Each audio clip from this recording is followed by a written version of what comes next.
Nggak apa-apa. Baik, Silakan. ya. Baik, ya. Assalamualaikum warahmatullahi wabarakatuh. Waalaikumsalam warahmatullahi wabarakatuh. Bismillahirrahmanirrahim. Alhamdulillah wa syukurillah la haula wala quwata illa billah amma ba'du. Yang saya hormati dan saya banggakan serta kami muliakan Bapak Kepala SMK Negeri 8 Jakarta, Bapak Dr. Andes Haji Suhendar MPD. Kemudian doa tulis dari kami, Pak. Kemudian yang terhormat Ibu Wakil Kepala SMK Negeri 8 Jakarta bidang Humas, Ibu Komaria MPD, kemudian Bapak Ibu para Wakil Kepala SMK Negeri 8 Jakarta, Bapak Ibu terutama di sini Bapak Ibu guru dan juga Bapak Ibu karyawan SMK Negeri 8 Jakarta, kemudian Bapak Ibu rekan sejawat, dosen Sekolah Pasca Sarjana UHAMKA. Di sini ada Ibu Dr. Rismita MPD, sekaligus juga beliau adalah Ketua Tim PKM di SMK Negeri 8 Jakarta. Kemudian Bapak Dr. Haji Vetrimen MPD dan Bapak Ibu yang dimuliakan oleh Allah Subhanahu wa taala. Pertama dan utama tentunya kita memanjatkan puji syukur kehadirat Allah Subhanahu wa taala yang telah memberikan begitu banyak nikmat kepada kita sehingga pada pagi hari ini hingga mungkin nanti 1 jam ke depan kita bersama-sama silaturahim dan melakukan PKM di SMK Negeri 8 Jakarta. Salawat dan salam semoga senantiasa tercurah kepada junjungan kita Nabi besar Muhammad Shallallahu Alaihi Wasallam, para sahabat, keluarga, dan semoga kita yang menjadi umatnya senantiasa mendapatkan syafaat sampai yaumil akhir. Amin, amin ya Allah ya Rabbal Alamin. Kemudian selanjutnya Bapak Kepala Sekolah, Bapak Suhendar, salam hangat dan salam sehat dari pimpinan SPSU HAMKA. Dan juga salam hangat dari kami, tim PKM dari SPSU HAMKA, yang melalui virtual ini juga mengucapkan banyak terima kasih atas perkenan Bapak dan dukungan penuh sehingga acara Zoom virtual pada pagi hari ini bisa berjalan dengan lancar. Amin ya Allah ya Rabbal Alamin. Teriring salam juga Pak, semoga dan sukses karier Bapak dan Bapak Ibu sekalian yang ada di SMK 8 Jakarta. Kemudian Bapak Suhendar perlu kami melaporkan bahwa tim dosen PKM yang pagi hari ini melakukan PKM di SMK 8 Jakarta ini juga insya Allah nanti kami sedang berusaha juga untuk kegiatan ini, selain juga kami berharap Google Form-nya untuk mohon perkenan diisi. Kami sedang berupaya untuk mendapatkan e-sertifikat Bapak Ibu. Karena kalau kegiatan offline juga kegiatan PKM semacam ini diberikan sertifikat begitu. Kemudian Bapak Suhendar, sebelum kegiatan ini nanti paparan dari masing-masing narasumber nanti, kemarin saya diberi amanah untuk menjadi host ini. Jadi mungkin nanti ini kegiatannya 40 menit ke depan, seandainya tiba-tiba ada mati begitu, nanti kami invite kembali Bapak Ibu sekalian ya. Kemudian dalam kesempatan ini kami mohon dengan hormat perkenan Bapak Kepala SMK Negeri 8 Jakarta untuk memberikan sambutan dan arahan terkait pelaksanaan PKM di SMK 8 Jakarta. Pak Suhendar, kalau dalam catatan mudah-mudahan kami tercatat sebagai alumni ya Pak. Halo? Ya. Sebagai alumni. Ini termasuk Bu Rismita. Bu Rismita dan Pak Petrimen. Ini termasuk saya baru ngasih tahu Bu Rismita dan Pak Petrimen nih, saya alumni dari SMK 8. SMK bisa. Alhamdulillah. Jadi mohon perkenan Bapak untuk memberikan sambutan dan kami nanti atas nama tim dosen PKM mohon maaf bila ada tutur kata kami dan ada kekurangan di sana sini, mohon dibukakan pintu maaf yang setulus-tulusnya. Billahi taufik wal hidayah. Wassalamualaikum warahmatullahi wabarakatuh. Waalaikumsalam warahmatullahi wabarakatuh. Ya Pak. Jadi jadi sambutan ya kami persilakan Pak. Iya. Terima kasih Bu Iis. Jadi saya panggilnya Bu Iis saja nih, udah terbiasa ya Bu ya.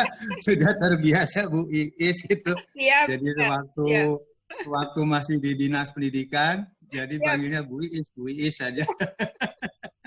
Jadi masih terbawa sampai sekarang Bu Iis gitu. Siap Pak, siap. Ya, Bu. Baik Bu, Assalamualaikum warahmatullahi wabarakatuh. Waalaikumsalam warahmatullahi wabarakatuh. Alhamdulillahirabbil alamin. Wassalatu wassalamu ala asrofil anbiya'i wal mursalin Sayyidina Muhammadin wa ala alihi wa sahbihi ajmain.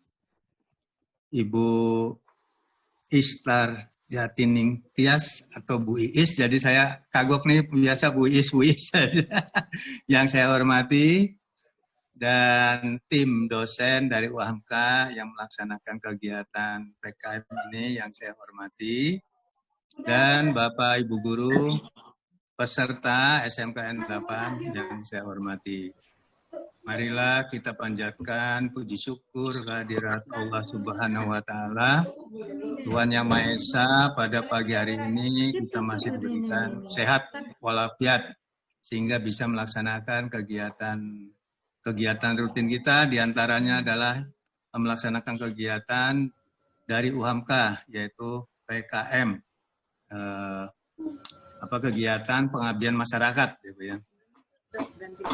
Bapak Ibu yang saya hormati, untuk kegiatan ini saya ucapkan terima kasih kepada Ibu Iis dan tim dosen dari UHAMK yang telah memilih sekolah kami yang akan dijadikan untuk kegiatan PKM ini, di mana PKM ini saya lihat untuk materinya sangat bagus sekali.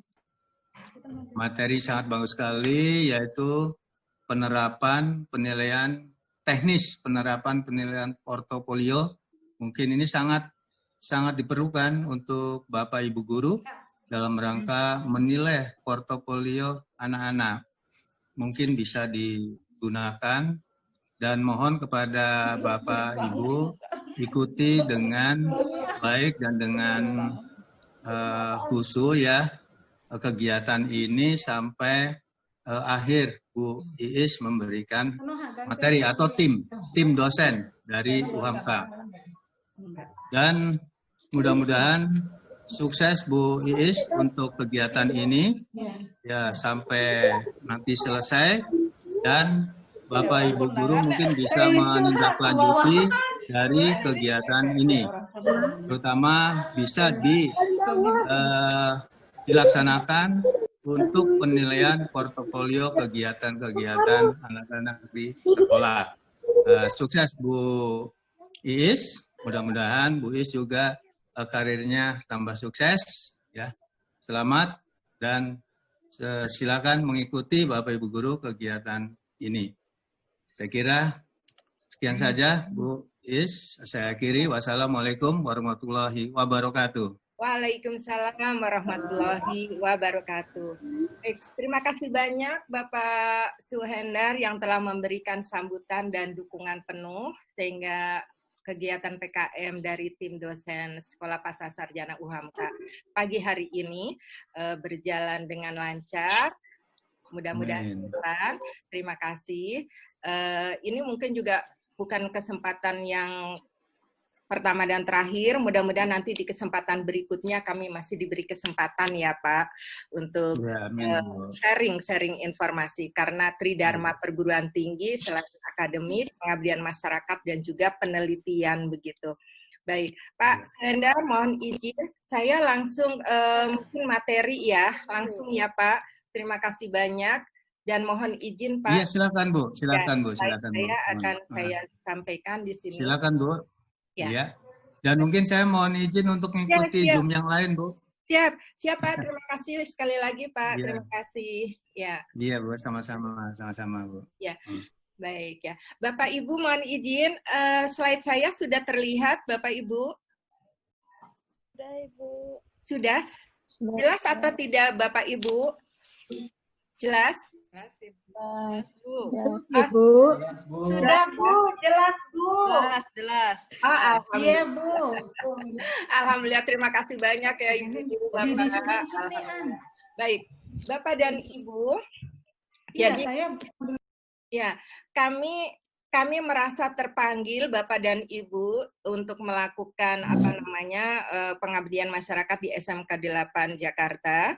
Di antara banyak sekolah ya yang dekat dengan kampus Sekolah Pasca Sarjana UHAMKA, antara lain adalah SMK 8, SMK 47, SMK 57 dan juga sekolah-sekolah yang berdekatan begitu ya dengan kampus kami.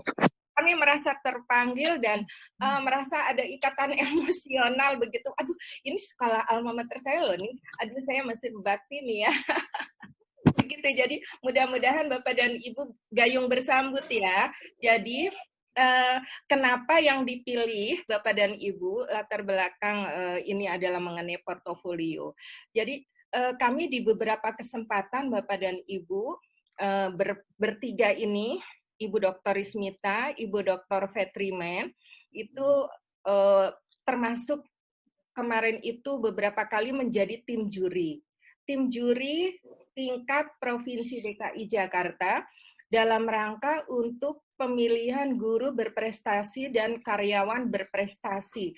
Baik itu karyawan TU-nya, tata usaha sekolah, kemudian laboran di sekolah, dan juga perpustakaan sekolah. Jadi kami menjadi tim, gitu ya, menjadi tim. Nah, dari beberapa kegiatan yang kami ditunjuk menjadi tim, Bapak dan Ibu, itu kami mendapat satu pengalaman, Bapak dan Ibu, ya, mendapat satu pengalaman di mana ada beberapa yang kelihatannya begitu maju untuk menjadi atau mengikuti lomba guru berprestasi, mengikuti karyawan berprestasi, begitu ya. Ternyata kesiapannya itu kurang optimal, gitu ya. Kesiapannya kurang optimal. Nah, jadi di sini yang ingin kami sampaikan Bapak dan Ibu, ada beberapa materi, nanti Bu Rismita juga akan menyampaikan lebih teknis lagi. Saya menyampaikan di sini seperti apa kompetensi guru dan pegawai di masa depan, begitu ya. Di sini di slide saya, ya, di sini komunikasi Bapak dan Ibu, komunikasi itu ternyata memegang peranan penting, ya. Jadi komunikasi itu supaya yang disampaikan itu benar-benar komunikatif itu seperti apa, gitu ya. Itu ternyata memegang peranan penting Bapak dan Ibu. Kemudian berpikir jernih dan kritis. Jadi berpikir kritis itu bukan berarti senantiasa tidak setuju dengan kebijakan-kebijakan, bukan. Tetapi artinya di sini kritis dalam artian tanda positif, gitu ya, kritis positif untuk bagaimana ke depan supaya lebih baik lagi, karena Bapak dan Ibu memiliki tugas-tugas yang sangat-sangat strategis, gitu ya Bapak Ibu. Kemudian Bapak dan Ibu, kemampuan mempertimbangkan segi moral suatu permasalahan. Kalau di sekolah itu kan nanti ada ya Bu, di dalam sekolah itu bagaimana model pembelajaran, ya. Jelas nggak Bu? Tulisannya kecil-kecil ya Bu? Yo, pagi, ya. Kenapa Pak? Ya. Baca Bu, kebaca. Kebaca ya. Nah, bagaimana Bapak dan Ibu ketika Lagi nonton ada Jim permasalahan Kakak, begitu ya karena sekolah menjadi titik di dalam apa namanya, kalau Bapak Ibu kan di Nawacita itu ada pendidikan karakter begitu ya Bapak dan Ibu ya. Nah, ini yang diharapkan, alhamdulillah ini sudah 29 yang mengisi daftar hadir, alhamdulillah. Kemudian 9 yang dicanangkan di Nawacita itu antara lain adalah PKK ya Bapak Ibu ya. PPK, pendidikan penguatan karakter ya. Makanya nanti di dalam ini nanti ada ulasan sedikit. Kemudian kemampuan menjadi warga negara yang bertanggung jawab. Kan kita sebagai apa namanya? Sebagai anggota masyarakat, anggota keluarga gitu ya. Kemudian anggota warga sekolah dan lain sebagainya. Nah, ini kompetensi yang saya tampilkan di sini ada 9, termasuk di terakhir ini memiliki rasa tanggung jawab terhadap lingkungan, kepedulian kita Bapak dan Ibu. Baik itu kepedulian terhadap diri sendiri maupun kepedulian terhadap organisasi di mana kita berada tentunya ya. Nah, ini mulai sudah serem nih karena Zoom sistem ini. Nah, ini Bapak dan Ibu. Nah, ternyata problem anak kita Bapak dan Ibu itu banyak sekali ya. Ada problem yang datangnya Bapak dan Ibu ya. Ada problem yang datangnya dari misalnya dari guru ya. Nah, mungkin karena ada tugas-tugas dianggapnya itu problem oleh siswa gitu ya. Terus ada lagi dari mana? Dari teman, dari sahabat ya. Kemudian belum lagi Bapak dan Ibu yang akademik dan non akademik. Nah, ini menjadi problem anak kita sekarang gitu ya. Belum main jet-jet terus ya Bapak Ibu selama liburan ya PJJ ya. Pembelajaran jarak jauh juga luar biasa ya Bu, semangatnya itu ya. Aduh, terima kasih banyak nih Bapak dan Ibu. Nah, di sini Bu disebutkan bahwa seorang guru maupun karyawan itu kunci suksesnya itu sebenarnya ada 2 yang kunci suksesnya itu, yaitu cerdas dan berkarakter Bapak dan Ibu.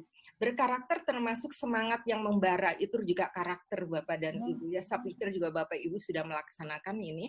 Kemudian di sini 3 poin menjadi guru berkarakter, antara lain adalah sebagai agen perubahan, ya, change of agent. Agen perubahan apa saja yang Bapak Ibu, kalau dulu ada satu ustadz mengatakan dimulai dari dirinya sendiri, sekarang sekecil apapun gitu ya, itu merupakan agent of change ya, agen perubahan. Terus kemudian kalau kita menjadi guru ya maupun menjadi orang tua sebenarnya itu juga harus masuk ke dunia anak, ke dunia siswa ya, karena kalau kita tidak seperti itu nanti anak-anak kita sudah mungkin ya Bapak dan Ibu mungkin relatif lebih ini ya, karena fokusnya itu beda dengan kita orang tua ya Bu, terutama saya nih, kita mau coba-coba ini, ntar rusak gitu ya. Kalau anak-anak kan berani aja ya Bu ya, berani aja, wah tahu-tahu ini gampang nih mah, ini mah begini gitu ya. Kalau orang tua takut rusak. Nah, yang ketiga adalah menjadi teladan. Saya pikir Bapak dan Ibu ini sudah dilaksanakan. Ini sekedar untuk meriwend ya kita semuanya. Nah, tadi dibilang change of agent.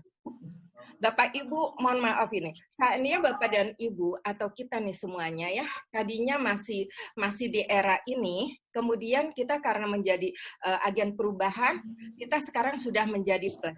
Nah, ketika kita sudah menjadi plus Bapak dan Ibu, plusnya itu harus ditambah lagi ya. Jadi kalau di dalam teorinya Peter Drucker ya, Peter Drucker mengatakan bahwa itu ada rumus yang disebut sebagai SCA, Sustainable Competitive Advantage. Jadi keunggulan bersaing yang berkelanjutan. Terus Bu, kita adakan how to improve the school effectiveness gitu ya. Bagaimana sekolah itu supaya kita improve terus. Diri kita juga seperti itu Bu, kita improve. Jadi kata Prof. Anna mengatakan bahwa kita sebagai manusia harus sebagai manusia pembelajar. Belajar terus dari siapapun. Belajar baik di kelas maupun di luar kelas Bapak dan Ibu ya. Ini waktunya mungkin sekedar 15 menit. Nah, masuk ke dalam dunia anak Bapak Ibu. Ini mentang-mentang yang bicara Iis lalu gambarnya perempuan. Maaf ya Bapak dan Ibu ya. Nah, ini. Jadi bagaimana Bapak dan Ibu supaya kita bisa masuk ke dunia anak ya. Jadi kita begitu keluar dari rumah ketika belum ada pandemi, Itu harus suasana hatinya selalu bahagia, penampilannya menarik, inspiratif. Menarik bukan berarti harus segala sesuatunya harus mewah dan lain sebagainya. Menarik itu juga Bu Komaria itu apa? 3B ya Bu ya. Total beauty, inner beauty dan outer beauty gitu ya. Gimana Bu? Orang kita mikirin kurikulum aja udah suntuk katanya gitu ya. Belum administrasi, baru diperiksa BPK, BPKP, Inspektorat Provinsi, Inspektorat Kota. Aduh, puyeng deh gimana mau apa namanya ya. Nah, itu Bu. Jadi saya yakin Bapak dan Ibu sudah luar biasa lah ya di dalam pelaksanaan ini mengingatkan kembali saja supaya oh ya ternyata kita manusia pembelajar, jadi harus belajar terus.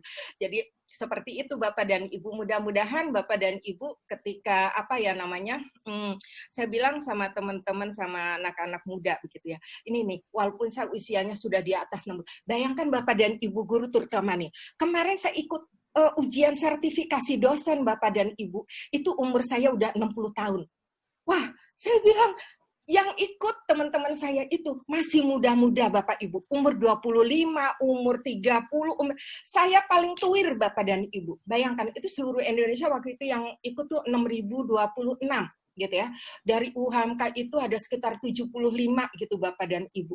Alhamdulillah sih lolos Bapak dan Ibu, ya Allah saya malu banget.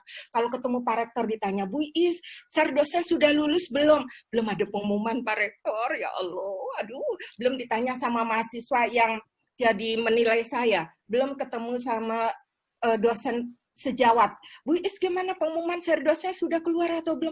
Aduh beban banget rasanya, beban banget ya Allah. Nah itu Bu, jadi saya memberikan motivasi, di sini tadi ada menjadi motivator ya. Nih saya aja masih semangat loh Bapak Ibu, saya bilang begitu ya. Jadi Bapak Ibu, status saya juga di UHAMKA itu sebagai dosen tetap PNS. Dosen tetap PNS, Alhamdulillah. Karena kemarin mutasi saya itu ketika saya masih jadi PNS, saya mutasi kepegawaian.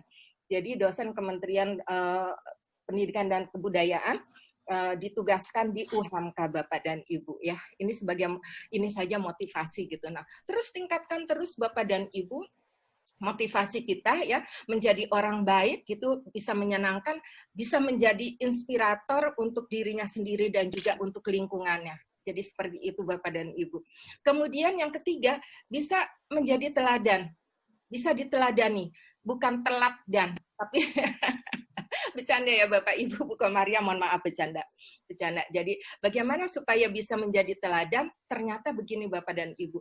Jadi katanya nih, apa benar ada guru yang dibilang katanya robot? Dalam artian pokoknya yang penting berpikirnya hanya individual, kemudian kalau sudah mengajar ya sudah, cuma 2 jam ya sudah ngisi gitu. Habis itu tidak peduli terhadap lingkungan. Ada yang sudah di sini bagaimana hitung-hitungan. Oh TKD ini ada TKD statis, ada TKD dinamis misalnya gitu ya. Hitung-hitungan. Nah, ini mudah-mudahan Bapak Ibu nih termasuk yang di sini. Menjadi guru yang ikhlas, karyawan yang ikhlas, mengajar dengan sepenuh hati, begitu Bapak dan Ibu. Soal income itu adalah akibat, gitu ya. Jadi Allah katanya tidak akan menukar rezeki seseorang, Bapak dan Ibu, katanya seperti itu ya. Kita percaya ya Bapak Ibu ya. Mudah-mudahan ketika kita sudah memilih menjadi guru ya insya Allah Bapak dan Ibu itu dari lubuk hati yang paling dalam, dan semoga setiap doa dari siswa putra-putri kita pasti doa untuk pemimpin, doa kepada orang tua, doa untuk orang tua, doa untuk Bapak Ibu guru. Mudah-mudahan ini mengalir ya, ilmu kita bermanfaat buat peserta didik. Nah, mudah-mudahan ini menjadi amalan kita ya Bapak dan Ibu, nanti menjadi bekal kita nantinya gitu ya. Jadi kita berdoa supaya bahagia dunia akhirat, selamat dunia akhirat. Amin ya Allah. Wah terlalu ini banget nih Bu Is nih, normatif gitu ya. Mudah-mudahan Bapak dan Ibu ya, mudah-mudahan. Nah ini katanya hindari guru sebagai teacher talking time gitu, yang tadi cuman sekedar mengisi waktu dan hanya teks dan lain sebagainya Bapak dan Ibu. Ini waktunya karena terbatas juga Bapak dan Ibu ya. Mudah-mudahan nanti begitu nanti Zoom-nya selesai, saya nanti akan invite lagi Bapak Ibu. Jadi jangan pergi gitu, kita langsung gabung lagi. Nah, seorang guru katanya Bu, tadi kan ada dibagi beberapa klaster ya. Nah, modalitas di sini katanya berkaitan dengan ini. Bapak Ibu sudah hafal ini kalau membaca kita menangkapnya berapa persen dan berapa persen ya. Bapak melihat, mengucapkan, melaksanakan, kemudian ini 90% gitu ya Bapak Ibu. Nah, ini Bapak dan Ibu modalitas di sini ada tulisannya kecil-kecil, kebaca atau tidak ya Bapak dan Ibu ya? Kebaca, Bu. Kebaca ya, oke. Nah, Bapak dan Ibu, kalau peserta didik kan ada yang apa ya, kalau tidak secara visual katanya, aduh saya nggak bisa deh, saya tuh maunya kalau belajar ya harus ada videonya, harus ada gambar-gambar, supaya bisa lebih kena. Tapi ada yang tipe Bu, kalau saya maunya tenang, nggak mau rame, memang karakter dari kita masing-masing ya, masing-masing dan Ibu ya. Jadi seperti itu. Nah, di sini yang bagus yang mana nih di antara ini Bapak dan Ibu? Ya, nih saya tampilan sedikit saja ya. Yang tadi saya katakan di depan ketika saya belum mulai sesinya, saya sampaikan bahwa ketika kami menjadi juri di tempat lain, di wilayah lain, begitu, Bapak dan Ibu, alhamdulillah, ya, dari peserta yang mengikuti, yang terpilih, itu akhirnya bisa menjadi juara tingkat nasional, ya. Ada pengawas yang akhirnya menjadi tingkat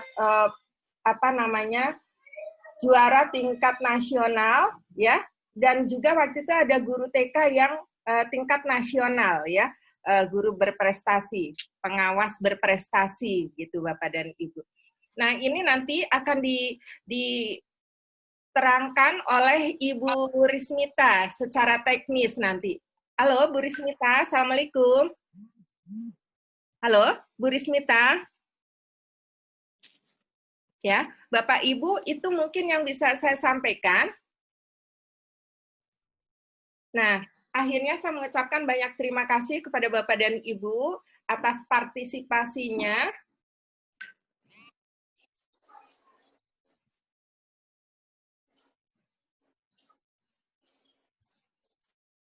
Halo, halo Pak Dwi, Assalamualaikum Pak Dwi.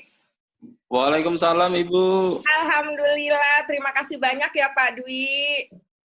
Sama-sama Ibu. Ya, terima kasih. Terima kasih atas kesempatan ini Ibu. Ya, terima kasih Pak Dwi. Akhirnya secara virtual, akhirnya berjalan pagi hari ini. Terima kasih Pak Kepala Sekolah tadi sudah menyampaikan sambutan juga. Iya, terima kasih. Saya udah lihat juga tadi. Iya. Terima kasih banyak ini tadi. Biasa Zoom-nya itu karena yang 40 menit, jadinya tadi ini nyambung lagi gitu ya. Iya. Oke. Iya Ibu. Iya. Oke, baik. Itu materi yang dari saya, Pak Dwi, Bapak Ibu sekalian. Terus selanjutnya nanti ada rekan saya, Ibu Rismita. Ya, Bu. Iya ya, Bu Rismita dan Pak Fetrimen. Pak Fetrimen, ya. Halo, Bu Rismita. Ya Bu, tadi trouble Bu, mohon maaf Bapak Ibu semua. Tadi trouble, iya. Ya, silakan Bu Rismita. Sudah ya? Ya, sudah. Saya sudah stop. Ya, sekarang Bu Rismita. Saya lagi ya Bu, ya. Mohon maaf Bu. Bisa tampil belum Bu? Saya mood dulu Bu. Jadi gitu.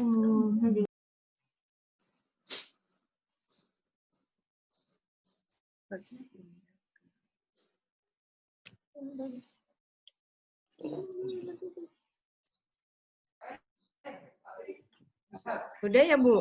Wis.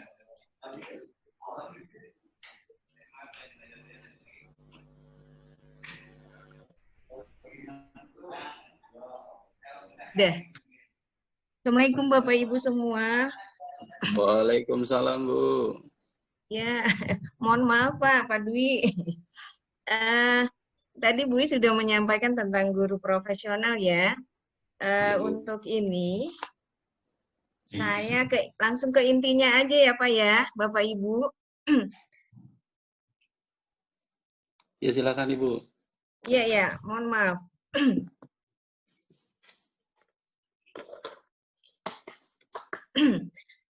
Jadi begini, bahwa materi kita tentang PKM ini adalah bagaimana manajemen coaching untuk penilaian guru berprestasi.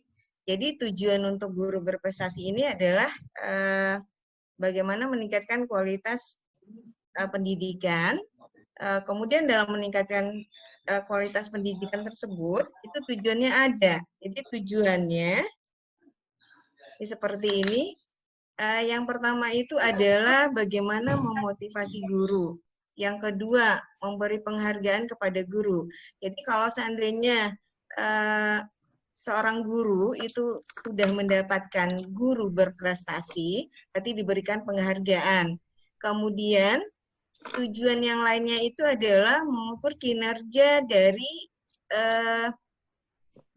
masing-masing guru. Jadi dalam mengukur kinerja ini itu dilihat dari kegiatan harian guru. Kemudian perlunya pengawasan secara lokal. Jadi untuk pengawasan secara lokal ini berarti itu adalah dari suku dinas pendidikan masing-masing. Kalau misalnya di SMK Negeri 8 itu berada di Jakarta Selatan, berarti ada suku dinas wilayah Jakarta Selatan. Dari tujuan yang 4 ini, itu nanti dalam penilaian portofolionya, itu ada poin-poinnya, atau komponen-komponen dalam penilaian portofolionya. Kemudian setelah itu, ini ada program coaching. Jadi untuk program coaching ini berarti melakukan pembinaan. Baik itu dari kepala sekolah, dari guru kepada muridnya. Dalam pembinaan tersebut berarti harus ada hal-hal yang harus diberikan kepada siswa. Kemudian kepala sekolah juga seperti itu. Bagaimana misalnya dalam melakukan supervisi atau lain sebagainya. Dalam hal ini juga untuk program coaching, ini ada bentuk-bentuknya. Pertama, memberikan feedback atau umpan balik, baik itu secara individu. Kemudian bisa juga misalnya dikelompok-kelompokkan. Yang kedua, seperti dalam program coaching itu dalam bentuk pelatihan. Jadi dalam bentuk pelatihan itu seperti observasi kelas. Jadi untuk observasi kelas berarti mensurvei per kelas masing-masing. Kemudian dalam kualitas coaching ini itu bisa ditingkatkan melalui agenda pembinaan yang lebih ini lagi.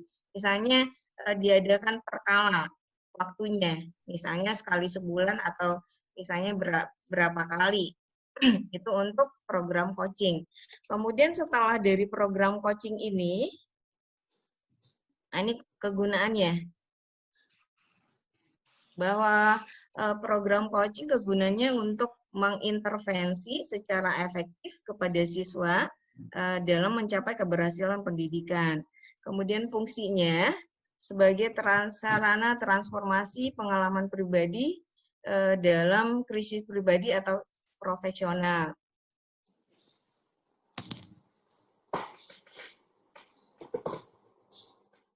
Dari sistem coaching tadi, untuk penilaian portofolio, ini ada formatnya. Seperti kita udah membagikan kepada Bapak Ibu semua dalam bentuk Google Form, itu ada format penilaian guru berprestasi. Jadi dalam format penilaian guru berprestasi ini, itu ada 7 poin. 7 poin atau 7 aspek dalam penilaiannya. Untuk yang pertama ini mengenai pendidikan. Kalau untuk pendidikan itu kita bagi, ini saya lihat berdasarkan pedoman ini ya, guru berprestasi yang dikeluarkan oleh Kemendikbud tahun 2019.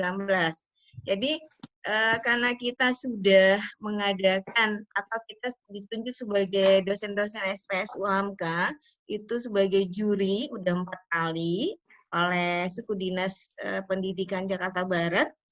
Makanya kita mengadakan pengabdian ini, kita coba ke SMK 8. Semoga semua guru ini mencapai guru berprestasi semuanya, karena itu ada tujuannya juga dalam pemilihan ini. Untuk yang pertama, aspek pertama mengenai pendidikan. Jadi ini kan ada poinnya 4, 3, 2, 1, 0. Kalau 0 berarti kalau di SMK biasanya itu rata-rata gurunya udah sarjana ya Bapak Ibu. Nah, jadi kalau seandainya ada guru yang mengajar tidak sesuai dengan mapel, berarti dia ngisi 1. Kalau misalnya guru yang mengajar sesuai dengan jurusannya pada waktu S1, berarti isi 2. Kalau misalnya 3, itu bagi guru yang sudah S2 atau S3. Misalnya ini ada tidak relevan, ada relevan. Kalau yang tidak relevan itu misalnya guru S1-nya misalnya mapelnya atau prodinya misalnya apa ekonomi. Kemudian S2-nya bukan ekonomi misalnya. Berarti itu termasuk yang nomor 3. Kalau yang nomor 4, S1 dan S2-nya relevan. Nah, itu untuk yang mengenai pendidikan. Mengenai aspek yang kedua, mengenai diklat ber-STTPL. Jadi untuk STTPL ini berarti surat tanda tamat pendidikan dan pelatihan. Ini poinnya juga ada 4 sama dengan pendidikan, dari 0 sampai 4. Untuk yang 0 berarti ini gurunya tidak mempunyai sama sekali STTPL-nya, berarti tidak pernah melakukan pendidikan dan pelatihan, baik itu secara tingkat kabupaten atau kota, provinsi, nasional maupun internasional. Kalau untuk 1 ini tingkat kabupaten atau kota, 2 tingkat provinsi, 3 tingkat nasional, 4 tingkat internasional. Misalnya contoh untuk yang diklat ber-STTPL ini contohnya. Misalnya itu dicontohkan dalam bentuk sertifikat.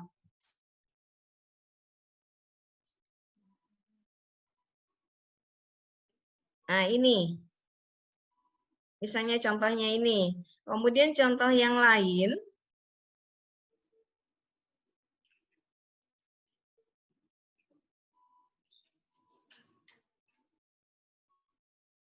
nah, ini seperti ini Bapak Ibu.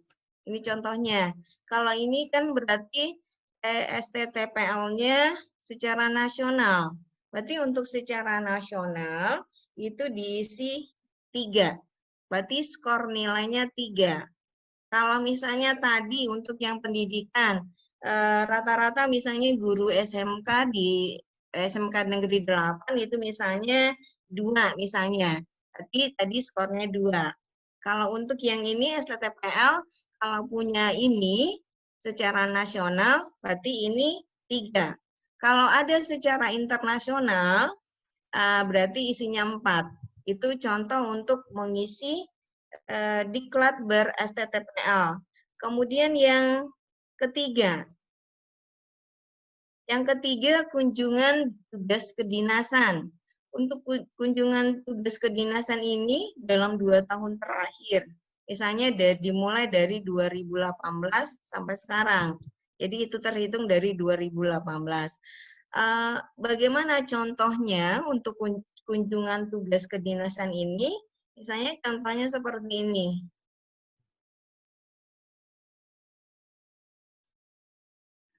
Nih. Misalnya bagi tenaga kependidikan atau staf ya, pegawai. Ini pernah melakukan kunjungan kedinasan tentang pelaksanaan kegiatan tahap feedback, tes potensi dan kompetensi pegawai di Provinsi DKI Jakarta. Ini nanti disebutkan, itu juga nanti dalam bentuk sertifikat. dalam bentuk sertifikat, nanti disusun, itu tempatnya di mana? Misalnya tempatnya di UPT Pusat Penilaian Kompetensi Pegawai. Kalau ini misalnya tempatnya di sini, ini kan tadi juga sudah disebutkan, kompetensi pegawai pemerintah provinsi DKI. Berarti isinya untuk yang nomor 3 itu adalah 2, skornya 2. Kemudian misalnya contohnya bagi guru, karena sekarang sesuai dengan kondisi sekarang ya, misalnya guru ditunjuk kepala sekolah mengadakan bimbingan teknis atau pembinaan PJJ. Jadi bagaimana mengadakan pembelajaran jarak jauh. Itu misalnya guru misalnya ada 5 orang guru atau berapa orang guru ditunjuk kepala sekolah misalnya. Itu ada bimbingan teknis atau workshop misalnya di Sudin misalnya. Nah, itu kalau tempatnya di Sudin berarti itu adalah provinsi. Jadi untuk provinsi berarti ini isinya nomor 2. Itu contohnya bagi guru dan tenaga kependidikan. Ada lagi misalnya contoh-contoh yang lain misalnya. Kalau misalnya diadakan tempatnya di luar negeri misalnya. Contoh misalnya di Malaysia atau Singapura. Berarti isinya itu nomor 4, skornya 4. Nah, itu untuk yang aspek yang ketiga. Kemudian untuk aspek yang keempat, ini mengenai summary pendokumentasian 8 standar nasional pendidikan. Untuk 8 standar nasional pendidikan itu kan ada mengenai begini.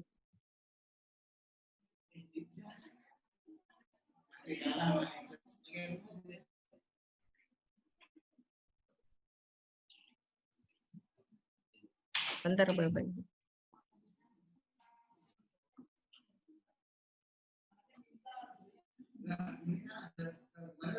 Nih, ada 8. Misalnya, ini ada standar kompetensi lulusan. Kalau bagi guru, berarti guru harus membuat RPP. Misalnya setiap semester harus buat RPP. Kemudian dari RPP tersebut, di sini ada standar isi. Apa aja isi dari RPP itu? Apakah sudah sesuai dengan kontennya? Jadi kalau misalnya guru membuat misalnya ada standar kompetensi lulusan, ada standar isi, ada standar proses, ada mengenai pembiayaan misalnya, ada mengenai pengelolaan, berarti misalnya ada 5. Berarti yang ditulis di sini kan di sini untuk summary itu, untuk summary ini kalau 4 ada 7 sampai 8 SNP terdokumentasikan. Berarti ini isi 4 skornya. Kalau misalnya ada guru hanya membuat dokumentasi SNP-nya hanya 1, berarti skornya 1.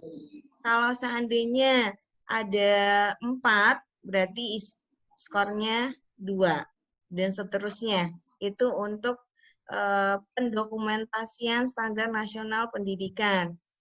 Kemudian yang kelima, pengabdian masyarakat. Nah, jadi untuk pengabdian masyarakat, bahwa guru, dosen juga terutama, ini guru juga ini perlu aktif juga di masyarakat. Jadi di masyarakat itu apa aja kegiatannya? Misalnya, kalau misalnya seperti bapak-bapak misalnya, itu sebagai ketua RT misalnya, nah itu bisa sebagai pengurus organisasi sosial di lingkungan tempat tinggal. Jadi ini untuk menilai skornya, kalau hanya sebagai ketua RT di lingkungan tempat tinggal, berarti ini hanya ada 1 kepengurusan. Kalau misalnya ada 2, Ada 2, misalnya sebagai ketua RT, kemudian sebagai pengelola Karang Taruna, misalnya di wilayah 1 kecamatan misalnya, atau 1 kelurahan misalnya, berarti ada 2, berarti skornya 2. Kalau misalnya ada 3 kepengurusan, berarti isinya 3. Kalau 4 atau lebih, berarti isinya juga 4. Nah, itu untuk mengenai pengabdian masyarakat kalau sebagai pengurus. Kemudian, nah ini yang terakhir. Untuk komponen kedua, kinerja. Kalau tadi adalah prestasinya. Kalau kinerja, ini perolehan penghargaan prestasi kerja yang sesuai dengan tugas dan fungsi. Jadi kalau misalnya memiliki penghargaan tingkat internasional berarti itu 4 poinnya. Kalau memiliki tingkat ini nasional berarti 3. Kalau misalnya provinsi itu 2, kalau kabupaten atau kota itu 1, kalau 0 tidak memiliki penghargaan sama sekali. Itu untuk kinerja mengenai prestasi kerja. Kemudian penilaian sasaran kinerja guru atau SKG. Nah, jadi ini ada diambil dari nilai rata-rata. Ada nilai sangat baik, ada nilai baik, nilai sangat baik atau baik, tapi ada komponennya. Kemudian 1 itu nilainya cukup. Jadi maksud yang untuk penilaian sasaran kinerja guru, biasanya kalau guru mau naik golongan atau naik pangkat misalnya, itu pasti ada penilaian. Misalnya penilaian dari kepala sekolah yang memberi penilaian. Misalnya contoh, kalau seperti saya, itu sebagai dosen misalnya. Jadi ini formnya seperti ini. Ada sasaran kerja pegawai. Jadi nantinya yang menilai itu di sini adalah direktur pasca. Kalau misalnya Bapak dan Ibu guru, berarti kepala sekolah yang menilai nantinya.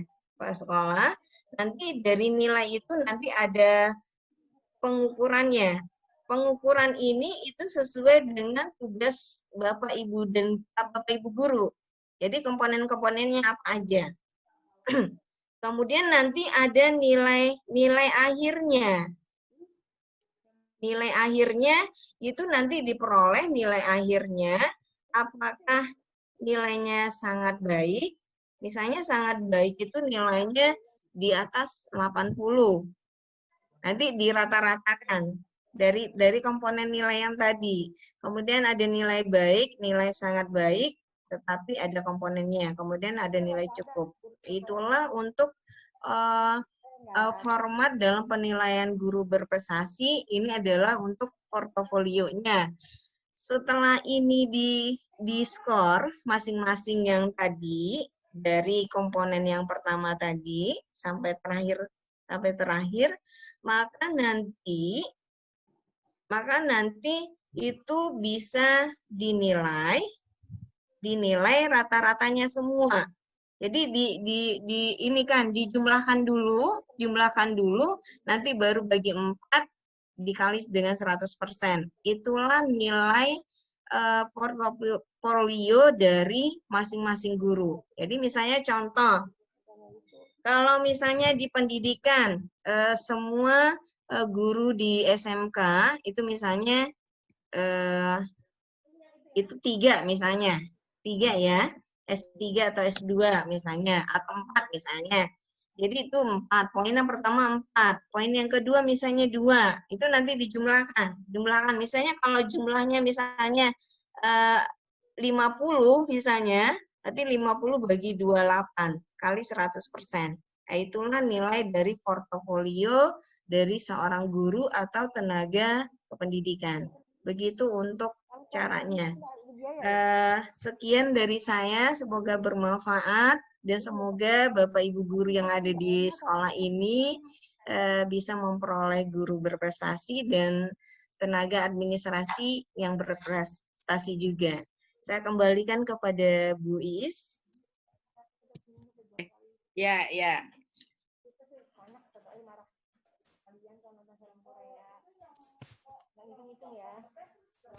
Dr. Rismita atau Bu Mita, ya.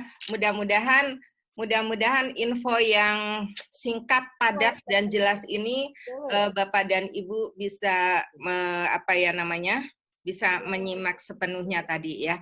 Kemudian berikutnya Bapak dan Ibu mohon izin masih ada info satu lagi dari Pak Fetrimen. Pak Fetrimen. Ya, Bu. Ya, Assalamualaikum. Pak Fetrimen, monggo Pak Fetrimen. Ya. Baik, ya, makasih Bu. Ya. Assalamualaikum warahmatullahi wabarakatuh. Waalaikumsalam warahmatullahi wabarakatuh. Ibu Bapak peserta PKM yang saya hormati, Bu Is dan Bu Mita sebagai pelaksana PKM yang saya hormati, saya hanya menambahkan apa yang disampaikan oleh Bu Is dan Bu Mita, karena dalam syarat guru berprestasi itu berkaitan dengan persoalan ilmiah. Jadi ini bukan hanya persoalan prestasi yang kita raih, tapi juga berkaitan dengan keilmuan. Nah, oleh sebab itu, salah satu syarat untuk menjadi guru berprestasi itu adalah kita harus mampu menjadi penulis atau kita membuat karya ilmiah. Nah, dalam karya ilmiah itu nih hampir sama sih sebenarnya dengan cara Ibu Bapak menulis skripsi, menulis tesis dan segala macamnya, itu bisa sama dengan itu sebenarnya.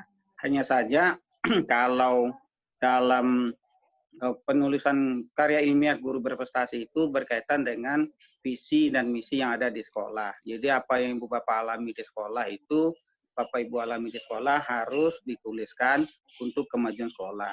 Nah, setidaknya ada 4 hal yang perlu kita perhatikan dalam penulisan karya ilmiah. Yang pertama tentang keaslian. Nah, kalau dalam keaslian ini ada yang perlu kita perhatikan. Pertama berkaitan dengan hasil gagasan sendiri. Nah, jadi ketika kita memiliki pengalaman di sekolah, kemudian pengalaman itu kita lihat ada hal-hal yang belum seharusnya dilaksanakan, maka itu menjadi pokok gagasan bagi kita untuk memajukan sekolah. Nah, oleh sebab itu gagasan ini harus kita sesuaikan dengan visi dan misi sekolah.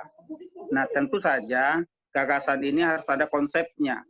Konsepnya itu yaitu pendapat para ahli atau juga bisa pendapat yang kita lihat dari teman sejawat gitu. Nah, tapi pendapat itu kita kutip secara tertulis, jadi bukan bisa juga dengan wawancara atau tertulis, tapi yang penting itu ada tertulis.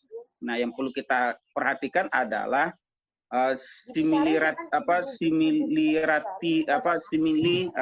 similaritasnya atau biasa juga disebut dengan pengujian tentang keaslian. Nah, pengujian keaslian inilah kalau sekarang ada alat yang teknologi yang canggih yang biasa kita lihat yaitu dengan menggunakan Turnitin.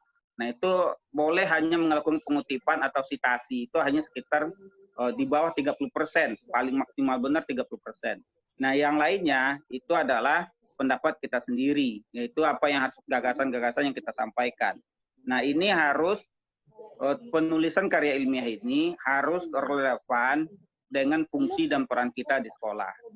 Yang kedua, yang perlu kita perhatikan adalah visi dan pengembangan visi dan misi sekolah itu harus ada proses pengembangannya. Nah, pengembangannya itulah yang harus Ibu Bapak yang harus Bapak Ibu soroti atau jadikan bahan dalam pembuatan karya ilmiah.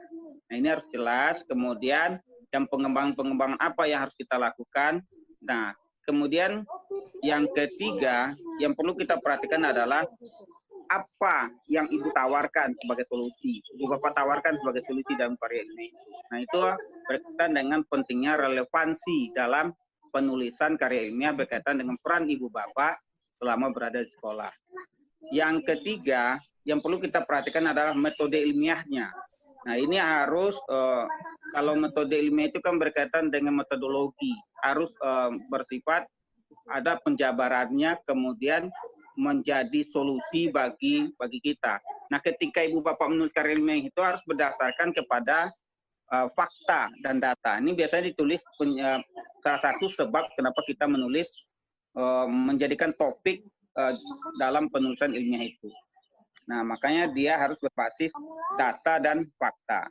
Kemudian selanjutnya dalam metode ilmiah itu kita harus menggambarkan keadaan. Nah, apa kekurangan visi dan misi sekolah itu, apa kekurangan dalam programnya, kemudian apa yang menjadi masalah terkendalanya pengembangan visi sekolah, apa yang menjadi masalah atau kendala dalam pengembangan visi sekolah. Ini harus kita jelaskan, karena dari situlah nanti kita bisa mencarikan solusi, kita bisa mencari langkah-langkah atau metode-metode yang paling rasional dan bisa disepakati oleh stakeholder sekolah, termasuk nanti kepala sekolah, wakil kepala sekolah, tenaga kependidikan, dan semua stakeholder sekolah atau masyarakat sekolah.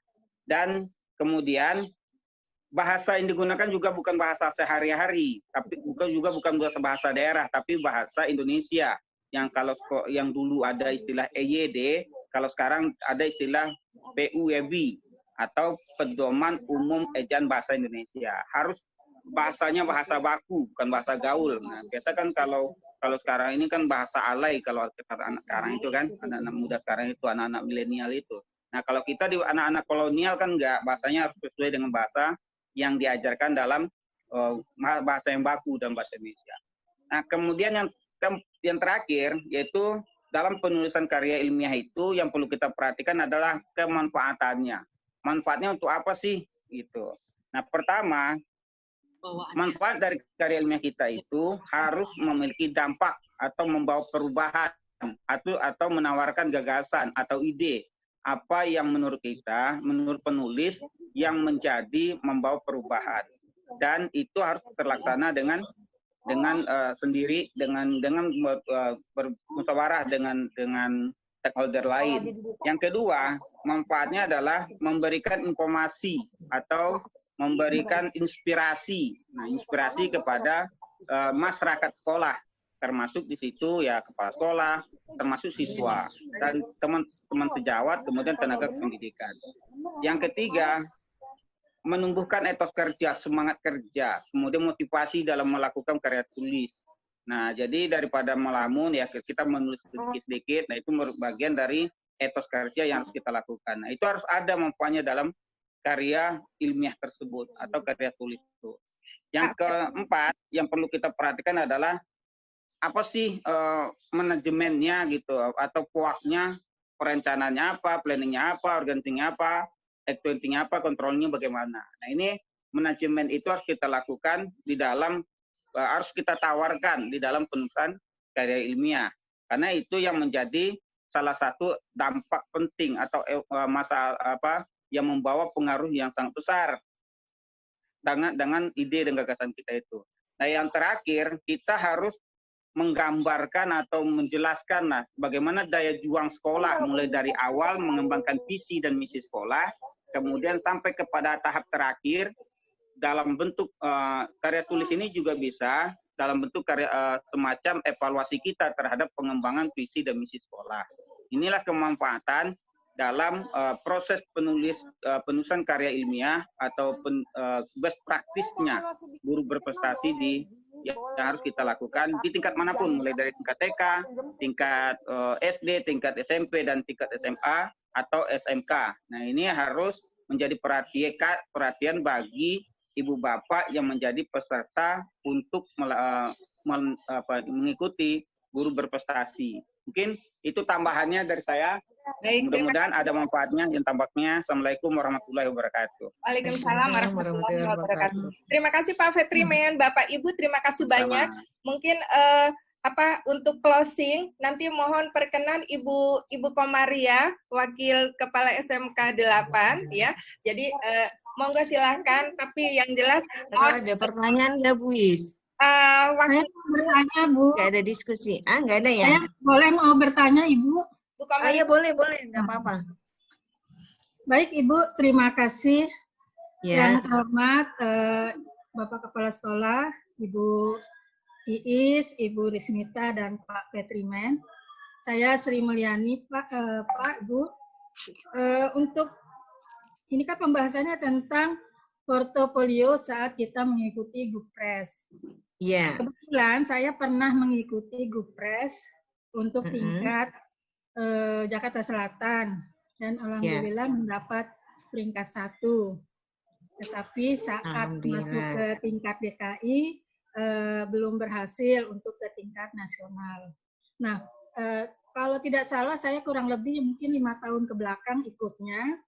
Nah, pada saat saya ikut seleksi Gupres tersebut, ada 4 kategori yang dijadikan dasar penilaian. Yang pertama itu adalah tes tertulis, kemudian ada portofolio seperti yang Ibu tadi jelaskan, kemudian ada presentasi, dan ada wawancara.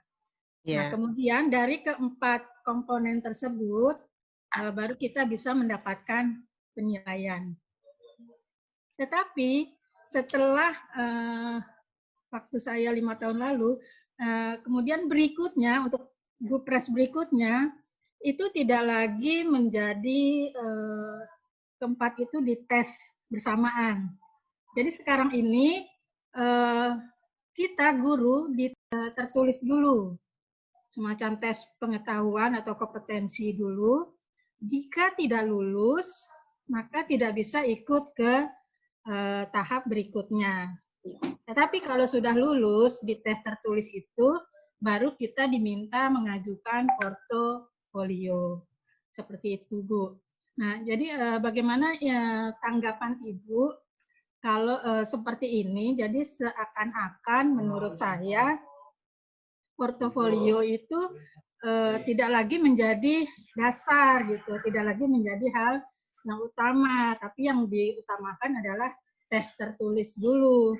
Padahal benar. Menurut kami terkadang kita kalau tes tertulis itu mungkin kita belum lulus, tetapi portofolio kita mungkin bisa jadi ada yang bagus gitu loh. Jadi itu menutup peluang kami yang mungkin secara portofolionya bagus, tetapi kebetulan tesnya tidak lulus, jadi tidak bisa lagi untuk menunjukkan portofolio tersebut. Nah, mungkin bagaimana tanggapan Ibu untuk hal seperti ini? Terima kasih, itu saja. Wassalamualaikum warahmatullahi wabarakatuh. Waalaikumsalam warahmatullahi wabarakatuh. Saya yang jawab apa Bu Isya? Bu Mita dulu deh. Iya, baik. Makasih Bu Sri Mulyani. Jadi dari pertanyaan Ibu tadi, sebenarnya sesuai dalam pedoman ini ya, pedoman pemilihan Gurpres, itu kan ada pedomannya seperti ini nih. Bukan. Kan ini. Iya, Bu, ada. Tiap tahun ada itu. Nih, ya, ini ya. Sebenarnya dalam pemilihan guru berprestasi itu, tahap awalnya itu adalah mengadakan tes chat dulu. Iya, tes tertulis dulu sebenarnya. Jadi nanti udah mengadakan tes chat, itu kan nanti di ini ada penilaiannya. Nah, setelah dinilai, nanti kan ada poin-poin nilainya, angka-angkanya. Makanya kami kemarin itu kan sudah mengirimkan Google Form yang berkaitan dengan soal, ada 100 soal. Itu dia, Bu. Cuman kendalanya. Karena berkendala, jadi yang 100 soal itu nggak jadi. Karena Bapak Ibu guru di sekolah terlalu banyak soalnya, katanya gitu. Jadi nggak jadi. Sebenarnya itu dulu, Bu. Benar apa yang Ibu sampaikan itu. Jadi tes chat dulu. Kalau udah ada nilainya, misalnya diambil di atas rata-rata, misalnya diambil di atas 60, misalnya taruh begitu ya. Dan dalam penulisan soal, butir-butir soal itu sesuai dengan kita membuat soal itu sesuai dengan kompetensi yang ada pada guru. Yang 4 kompetensi itu, Bu. Nah, itu udah mencakup semuanya. Makanya ada 100 soal. Jadi begitu, Bu. Jadi keluhan dari teman saya begitu. Ini tesnya dulu gitu. Padahal dia udah menyiapkan portofolio yang bagus. Iya, benar. Jadi, Kami semangat gurunya udah mengirimkan soal, dalam bentuk Google Form. Karena kendalanya kata Bu Komaria, guru-guru mengeluh katanya kebanyakan soalnya 100 soal katanya gitu. Ini harusnya kami menilai seperti itu dulu, diambil dari nilai rata-ratanya, kemudian baru ke portofolio ini. Portofolio ini itu disusun berdasarkan tadi Bu, nanti dibuat dalam bentuk apa namanya, kita masukkan ke dalam map yang ada file-filenya, disusun itu berurutan. Jangan sampai nggak berurutan. Kalau misalnya nggak berurutan, nanti kita sebagai juri dalam menilainya juga ini. Karena misalnya seperti dalam pendokumentasian SNP, itu kan ada yang hampir sama itu. Jadi diurutkan. Oh ini misalnya guru ada 7 SNP misalnya. Itu caranya memang seperti itu, benar ya apa yang Ibu Sri Mulyani katakan, baru tes portofolio. Setelah tes portofolio, baru guru itu wawancara. Ya, wawancara.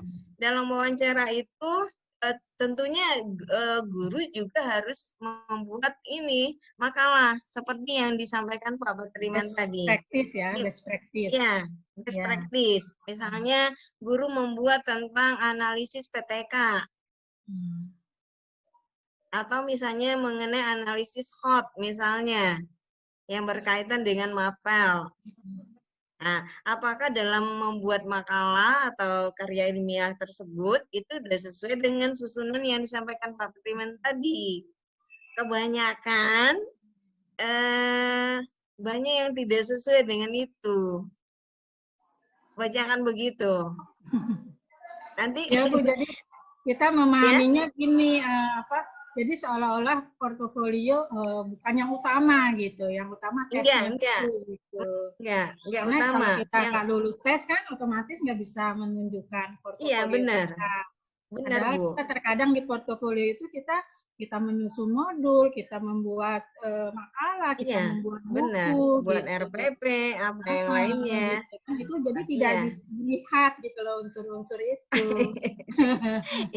Karena yang kan dites dulu kan, gitu. Iya benar, dites dulu Bu. Apakah kita gitu, kalau tahu begini mah udahlah nggak usah ini gitu. Jadi menurunkan semangat gitu loh. Maksud kita dites aja dulu semua ya, portofolio juga ya, tes itu juga tes pengetahuan juga, wawancara juga, iya benar. Juga. Benar seperti itu juga gitu. Jadi satu sisi lemah, mungkin di sisi lain ada kelebihan gitu. Jadi yang menurut kita kurang fair gitu loh. Iya benar. Jadi nggak nganggap yang utama portofolio gitu. Iya, kamu mungkin ada guru misalnya dari 4 kompetensi kita aja cuman gimana jadi semangat itu Bu. Ngomong seperti itu. Jadi kan dari tes yang itu kan itu ada semua kompetensi yang 4 tadi. Ya. Kompetensi profesionalnya, sosialnya. Kadang dia aktif di masyarakat. Ada di soal itu semua. Iya, ada di situ semua. Tapi nggak dilihat karena yang dilihat kan tesnya dulu gitu. Iya benar. Itu yang jadi istilah diskusi kami teman-teman aja gitu. Jadi sedikit menurunkan semangat lah gitu. Coba kalau misalnya semuanya aspek dinilai, mungkin kita nambahin nggak barangkali ya Bu Mita? Ya lanjut guys. Makasih ya Bu Sri Mulyani ya. Bu Sri, mungkin Bapak Ibu sekalian, jadi ini menjadi catatan kita aja kali Bu Mita ya. Iya Bu. Bahwa pedoman selama ini yang dibuat begitu, itu kan sistem gugur gitu ya.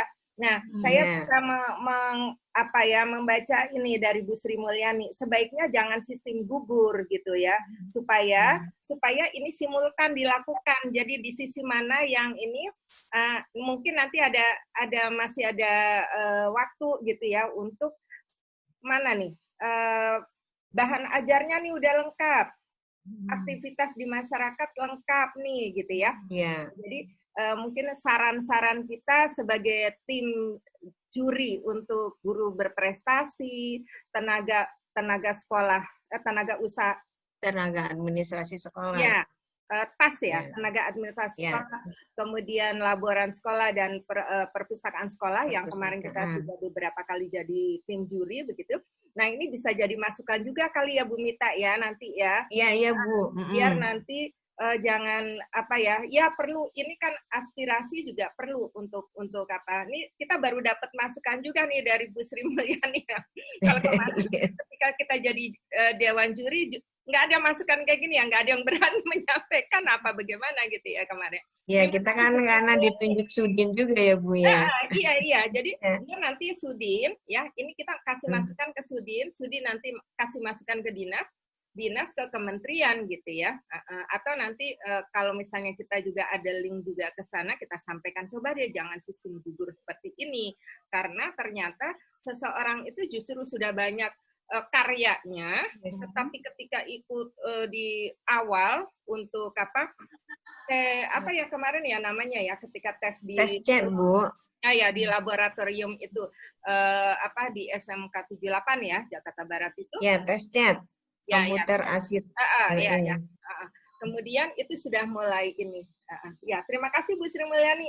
Iya, terima kasih Ibu. Ya Bu, kita kasih masukan nanti ya Bu ke Sudin ya Bu. Iya. Iya. Oke, terima kasih banyak ya Bu.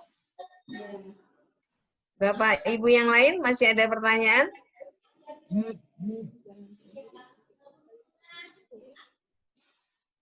Halo. Ya. Kalau sudah tidak ada pertanyaan, terima kasih banyak Ibu Komaria. Saya sampaikan terima kasih. Kami mengucapkan terima kasih. Closing dari Ibu, silakan Bu. Iya. Assalamualaikum warahmatullahi wabarakatuh. Waalaikumsalam warahmatullahi wabarakatuh. Yang kami hormati Bu Tartin Tias. Saya panggilnya juga Ibu Is, Nun Sewu, Ibu. Enggak. Yang kami hormati Bapak Ibu guru dan karyawan yang sudah bergabung. Kami mewakili Kepala SMK Negeri 8 Jakarta, Bapak Sungendar, mengucapkan terima kasih atas terpilihnya SMK Negeri 8 Jakarta dalam program PKM dari Perguruan Tinggi UHAMKA.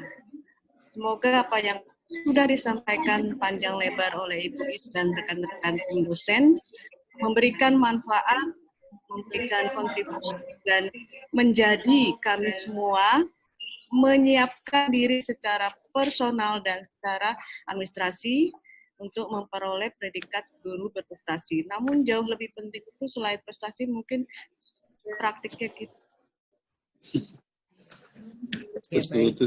praktikan yang kita emban sebagai dengan karakter yang tadi sudah disebutkan. Sekali lagi Ibu Is dan rekan-rekan tim dosen dari kampus UHAMKA, terima kasih. Kampus UHAMKA Pasca Sarjana khususnya adalah kampus di mana saya menimba ilmu Prodi Bahasa Indonesia S2. Salam untuk semuanya Ibu Is. Assalamualaikum warahmatullahi wabarakatuh. Bu Maria. Ya. Bapak Ibu semua, makasih. Terima kasih banyak. Ibu Komaria, salam kembali untuk Pak Kepala Sekolah. Mudah-mudahan kita bisa ketemu lagi ya, Bapak Ibu sekalian ya. Semoga bermanfaat. Google Form-nya udah diisi ya, Bu? Udah ya. Baik ya. Ya, makasih Bu semua. Ya. Pak Dwi. Pak Dwi, makasih Pak Dwi. Makasih sama-sama Ibu, makasih Bu. Kemudian Isma Fadila, kemudian Pak Farhan tadi juga. Ya, terima kasih banyak. Mohon maaf bila ada tutur kata kami yang kurang berkenan. Bila hitam ya. Wassalamualaikum warahmatullahi wabarakatuh. Waalaikumsalam warahmatullahi wabarakatuh. Mohon izin live ya Ibu. Ya Bu ya, nggak apa-apa. Kami mohon maaf lahir batin juga Ibu Is. Ya Bu Komaria. Pak Holid, maaf lahir batin Pak Holid, Pak Dwi, Bu Sri Mulyani. Sama-sama Ibu. Sukses selalu ya Bapak Ibu.